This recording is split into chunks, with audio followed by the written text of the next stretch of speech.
Bill Holm's book, Northwest Coast Indian Art and Analysis of Form, came out of a paper that he wrote for Erna Gunther, who was the director of the Burke Museum, and it was published in 1965 by the University of Washington Press. I bought it at the University of Washington bookstore. I was taking Bill's course on the Northwest Coast Form Line System.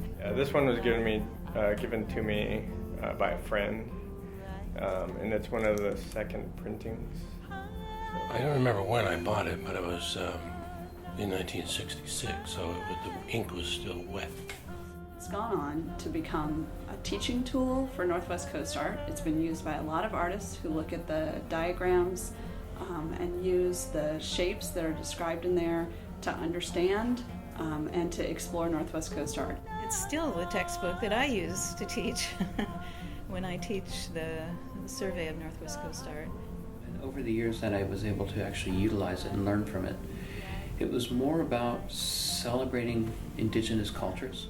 Certainly it was my stepping stone, and a lot of other people's stepping stone to really understanding what was going on in particularly the northern style art. Anybody who is curious about this art generally starts with Bill's book. Yeah, sort of the predecessor to all these other publications. It's been used by a lot of professionals, by artists, by students, by enthusiasts. His methodology taught me to distinguish certain things that hadn't been distinguished and that I hadn't seen. And once you see them, you can't not see them. It's become a best-selling book for the University of Washington Press. They've sold over 100,000 copies. And this year, we are publishing a new, updated, and revised version that includes reflections from some artists and a new foreword by Bill Holm. And this year is the 50th anniversary of that book.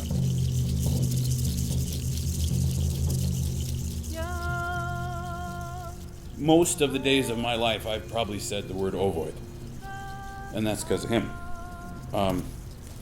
Our words for those shapes are gone. They don't exist anymore. So while we are getting to the point where we're thinking about creating new ones, we owe him a debt. But I think that debt is paid back by doing what we're doing.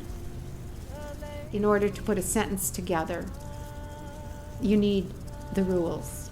And that's what Bill has done here with the elements of the language of our art.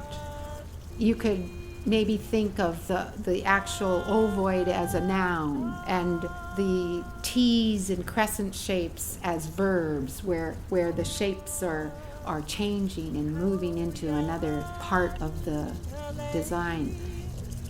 From my perspective, and a lot of other people's, you'd call him the memory, because we all consult the computer hard drive of his mind.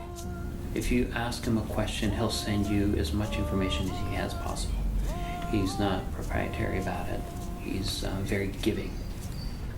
I was learning to make cedar clothing with my cousin Holly Churchill, and then he taught me how to pound. He said, you just take your bark, and when you hear that crack, you know you're doing it right. Every time I hit my cedar bark, I think of him saying, you hear that crack.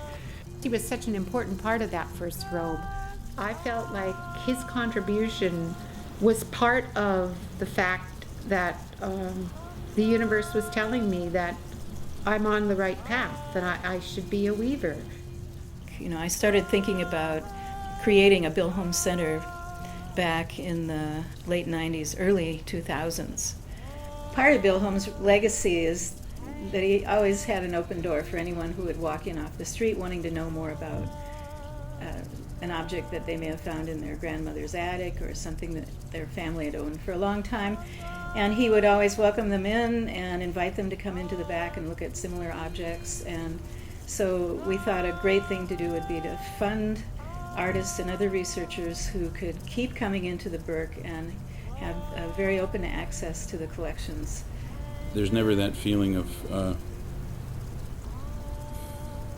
that it's not all right for me to come back and look at these things. It's just, when can the doors be open?